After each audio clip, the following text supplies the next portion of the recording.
ভাই ঘটনা হলো কি আমার বাপ তো খুবই অসুস্থ, টাকা লাগবে 80,000 টাকার মতো লাগবে।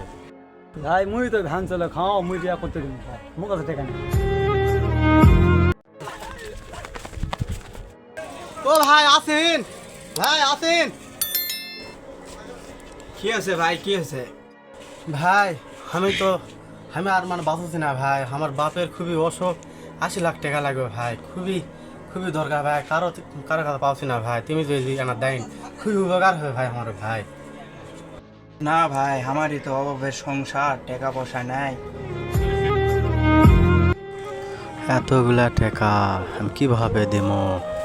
টাকা বেগরে বোধহয় আমার বাপটাকে মরেই যায় নাকি? কোনো একটা ভালো লোক যদি আসে, যদি আমাকে সাহায্য করলে হয়নি, আমার খুবই অনেক উপকার হলে হয়নি, সে ভালো লোকটা কোঠে? আল্লাহ তোমার একটা খ্যাটিয়ারা বান্দাক দিয়ে পাঠাও, আমার বাপটাকে তাই না ভালো করবে। আরে ওটা মোহন নয়, দেখে তো চিন্তিত মনে হচ্ছে। দেখি কাছে গিয়ে শুনে দেখি।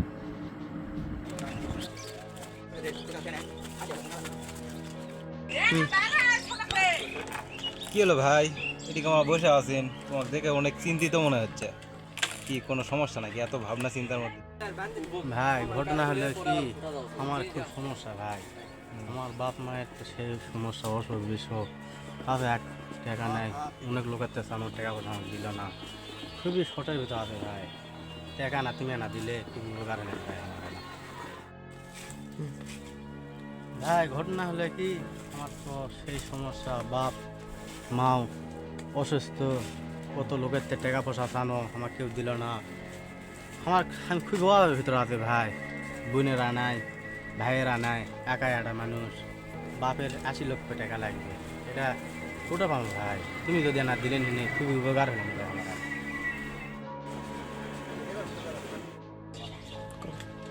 আরে ভাই, তোমার এরকম সমস্যা তুমি আমাকে আগে কবিন না, তুমি যদি আগে কইলেন হিনি তাহলে তো কোনো সমস্যা এলো না ভাই। তুমি এক লাগলে টেনশন করছেন, এরকম একটা টেনশন, একটা চিন্তার মধ্যে পড়ে গেছেন। তুমি তো আমাকে ফোন দিবেন, একটা ফোন দিবেন অথবা আমার সাথে দেখা করবেন, তুমি এক লাগলে ভাবছেন আমি একটা গ্রামের চেয়ারম্যান মানুষ, আমার কাছে তো আর না আসলে আমি তো বুঝতে পারবো না কার কি সমস্যা ভাই। তোমার যে এরকম একটা সমস্যা, এগুলো টাকার কোনো সমস্যা নাই ভাই, এগুলো আমি দেবো, তোমার যত টাকা লাগে আমি দেবো, তোমার বাবাকে তুমি নিয়ে যাও, চিকিৎসা করার দায়িত্ব আমারই ভাই, এই পৃথিবীর কেউ কারো নয়, তোমার চিকিৎসা আমি করবো, যাও, তোমার কোনো চিন্তা নেই ভাই, তুমি টেনশন করো না ভাই।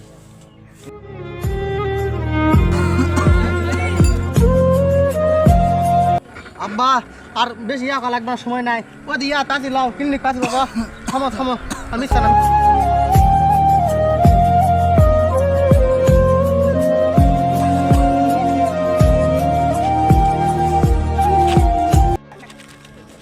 আব্বা দেরি করো, এটা বলে ওই চেয়ারম্যান আর বলে বন্ধু থাকে, তাই বলে কমতে আদে বলে করে দিবে, চেয়ারম্যান এটার কথাই কয়েছে, চলো।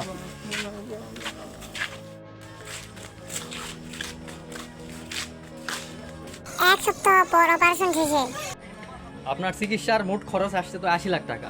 যেহেতু আপনি চেয়ারম্যানের সুপারিশে আসছেন, এই জন্যে 30 লাখ টাকা ছাড় দিয়ে আপনার এখন 50 লক্ষ টাকা দিতে হবে।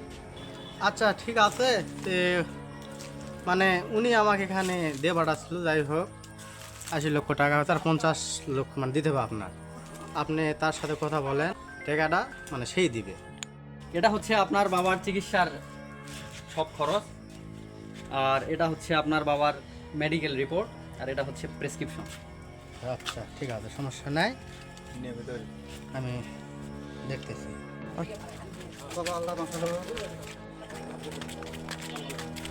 কিছুদিন পর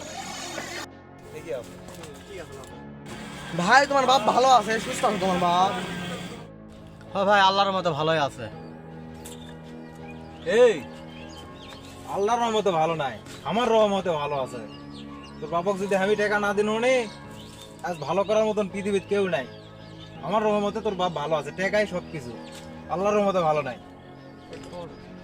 যখন তোর বাপের সমস্যার কথা আমাকে কইছু, তখন তোর টাকা দেওয়ার মতন আর লোক আসলো না, আমি টাকা দিছি। আমি যদি টাকা না দিন তোর বাপ ভালো হলো নেই। বাবা তুমি আমার চিকিৎসা করেছেন, সেই জন্যে 5 ওয়াক্ত নামাজ পড়ে আল্লাহর কাছে তোমার জন্য দোয়া করি বাবা। মানুষের সাহায্য করে কোনো সেই সাহায্যের প্রতিদান চাইতে নাই বাবা, তুমি দান করলে এমনভাবে করো, তোমার ডান হাত থেকে দান করবো, বাম হাত যেন না জানে বাবা।